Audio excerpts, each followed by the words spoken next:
je vais te lire un passage du fabuleux livre que je te recommande, 8 Dates, de John Gottman. Donc comme tu le vois, il est en anglais, donc tu m'excuseras si je galère un peu à traduire en direct.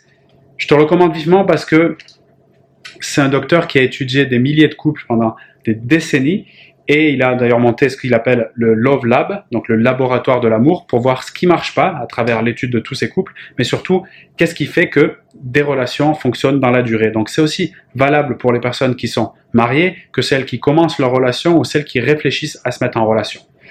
Voilà. Donc je commence tout de suite, sois bien à l'écoute. L'engagement dans une relation requiert un certain niveau de vulnérabilité. Est-ce qu'il sera là pour moi ? Est-ce qu'il va nourrir mes besoins ? Est-ce qu'il m'aimera pour celle que je suis ou tentera-t-il de me changer ? Est-ce qu'il va me critiquer devant les autres ? Est-ce qu'il va me trahir ? Est-ce qu'il m'aimera et prendra soin de moi quand je serai malade ? Est-ce qu'il va me quitter ? Ce sont des vraies peurs que nous pouvons avoir si nous nous engageons avec une personne sur le long terme. Quand on tombe amoureux, on se montre souvent sous notre meilleur jour. Mais plus la relation progresse, chacun d'entre nous devient plus vrai, plus transparent et par conséquent plus vulnérable. Aucun d'entre nous ne peut cacher sur la durée, même avec tous les efforts du monde, nos insécurités.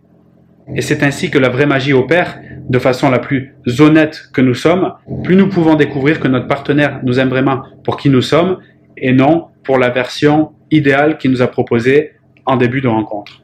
La vulnérabilité crée la confiance et la confiance, c'est l'oxygène de la relation. La confiance se crée aussi avec le temps et avec de nombreuses conversations. La confiance se montre dans ces petits moments où on montre à notre partenaire que nous sommes là pour lui et qu'il est là pour nous.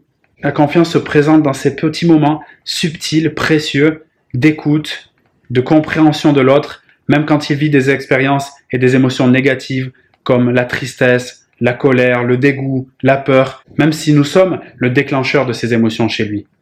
La confiance mutuelle est dans la croyance que chacun d'entre nous pense l'un pour l'autre. On ne négocie pas le meilleur deal pour nous-mêmes, on considère toujours le prix de chaque choix pour notre partenaire aussi.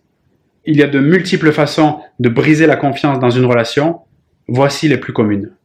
Ne pas être ponctuel, ne pas faire de son partenaire une priorité, ne pas être là quand notre partenaire est malade ou blessé, ne pas contribuer à son bien-être, ne pas tenir ses promesses, garder des secrets, mentir, humilier ou le rabaisser en public mais aussi en privé, être infidèle sur le plan physique et aussi émotionnel. Et pour terminer, commettre des agressions physiques.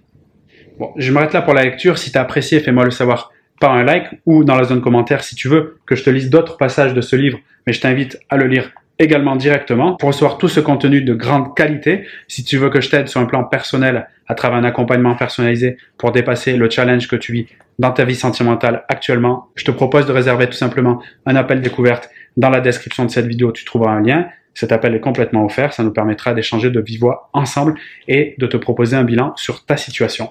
Voilà, je te souhaite une très belle journée, une très belle soirée, puis je te dis à très bientôt. Salut!